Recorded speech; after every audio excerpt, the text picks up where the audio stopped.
Hi friends, present మనం హంపిలో ఉన్నాము. ఈ ప్రజెంట్ చూసే ఈ విగ్రహాన్ని ఉగ్ర నరసింహస్వామి లేదంటే లక్ష్మీ నరసింహస్వామి అయితే పిలుస్తారు. అయితే దీనికి పక్కనే రైట్ సైడ్లో ఒక ఏకశిలా శివలింగం అయితే ఉంటుంది. దాన్ని బడావి శివలింగం అని అయితే పిలుస్తారు. సో అది ఎలా ఉంటుందని చెప్పి మనం దగ్గరగా వెళ్ళైతే చూద్దాం. So let's go.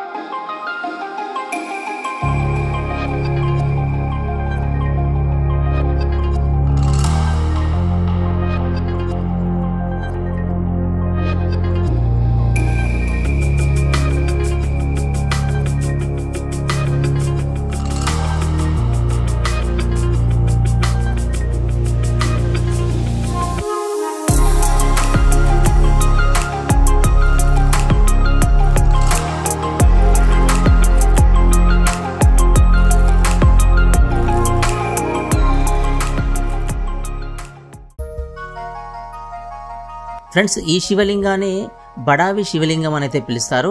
సో ఇది ఏకశిలా శివలింగం అనమాట. ఇదైతే చూడ్డానికి ఇలా ఉంటుంది.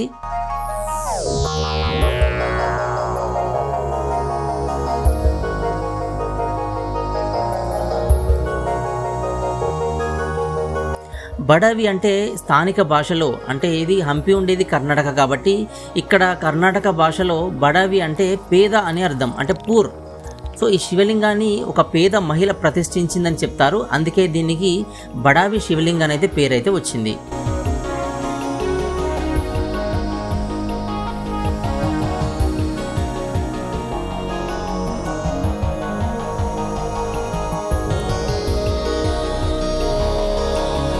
అయితే ఈ ఆలయం విజయనగర సామ్రాజ్య కాలంలో 15వ శతాబ్దంలో అయితే నిర్మించబడిందని అయితే నమ్ముతారు.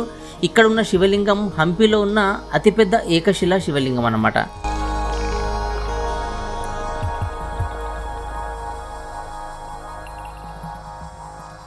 ఈ శివలింగం ఎత్తు చూస్తే ఇది 3 మీటర్ల ఎత్తు ఉంటుంది, లేదంటే 10 అడుగుల ఎత్తు అయితే ఉంటుంది. ఈ శివలింగం ఎప్పుడు నీటితో నిండి ఉంటుంది అనమాట. అంటే దీని అడుగున ఎప్పుడు నీరైతే ఉంటుంది. సో దీనికి చాలా పెద్ద హిస్టరీ అయితే ఉంటుంది.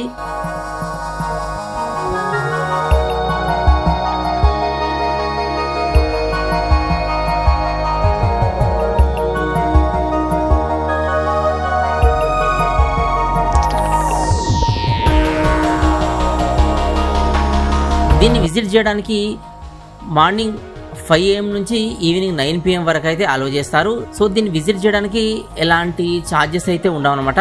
ఫోటోగ్రఫీ, వీడియోగ్రఫీ అయితే అలో చేస్తారు. ఇది ఏంటంటే లక్ష్మీ నరసింహస్వామి విగ్రహం పక్కనే ఇదైతే ఉంటుందన్నమాట. అంటే ఉగ్ర నరసింహస్వామి పక్కనే ఈ విగ్రహం అయితే ఉంటుంది.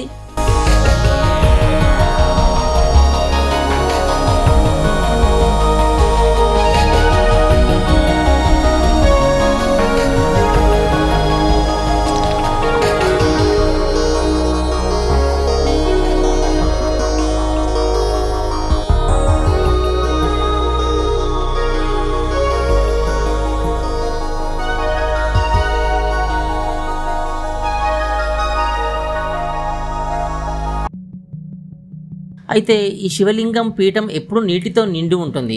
అయితే దీనికి భక్తులు నమ్మేదాని ప్రకారం గంగా భూమిపైకి వచ్చినప్పుడు బాగా ఉప్పొంగిందట. అయితే దాన్ని శాంతపరచడానికి శివుడు తన జటాజూటంతో ప్రవాహాన్ని అయితే తగ్గించాడట. సో అందుకు గుర్తుగా ఈ శివలింగం ఆధారంలో, అంటే దీని బాటంలో ఎప్పుడు నీరైతే ఉంటుందని చెప్తుంటారు. అంటే ఇది ఎప్పుడు నీటిలో మునిగి అయితే ఉంటుందన్నమాట దీని బాటం.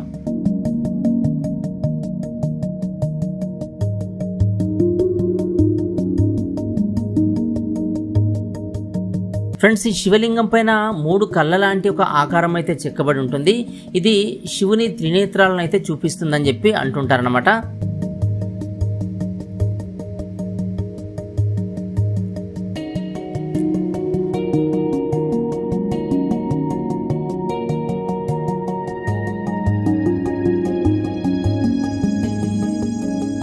ఈ బడావి శివలింగం ఒక చిన్న రాతి గదిలో అయితే ప్రతిష్ఠించబడి ఉంటుంది. ఈ రాతి గదికి పైన పైకప్పు అయితే లేదు. పగటిపూట ఈ సూర్యకాంతి ఈ శివలింగంపై పడడానికైతే ఈ పైకప్పు దోహదపడుతుంది.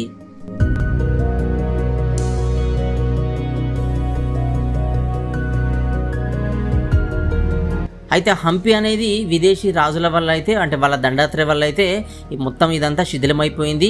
కానీ ఈ శిథిలం కాగా మిగిలిన దాంట్లో ఈ హంపిలో ఉన్న ఈ బడావి శివలింగం కూడా ఉంటుందన్నమాట. ఇది కూడా కొంతవరకు అయితే నష్టపోయింది, అంటే పైన కొంత డ్యామేజ్ అయితే అయింది. కానీ ఈ లోపల ఉన్న శివలింగం మాత్రం చెక్కు చెదరకుండా అలాగే ఉందన్నమాట. ప్రజెంట్ దీన్ని భారత పురావస్తు శాఖ దీన్ని సంరక్షిస్తుంది.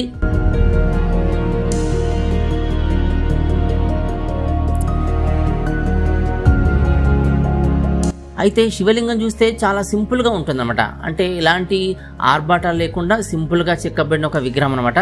అయితే హంపీలో చూస్తే వేరే ఒక టెంపుల్స్లో అంటే మిగతా టెంపుల్స్లో చాలా సంక్లిష్టమైన శిల్పాలు అయితే కనిపిస్తాయి అనమాట. కానీ ఇక్కడ అలాంటి సంక్లిష్టమైన శిల్పాలు ఏముండవు. ఓన్లీ ఇలా సింపుల్గా చెక్కబడ్డ ఈ శివలింగం ఉంటుంది. ఇది భారీ ఆకారంలో ఉంటుంది. చూడ్డానికైతే ఇది చాలా బాగా కనిపించే విధంగానైతే ఉంటుందన్నమాట.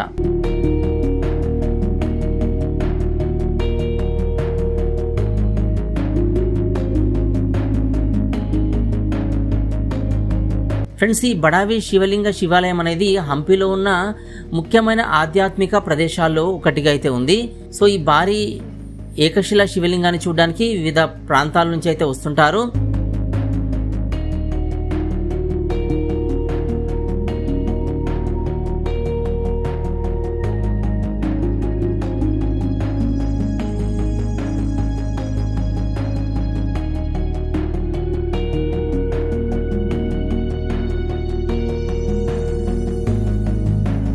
సో ఇది దీని గురించిన హిస్టరీ అనమాట.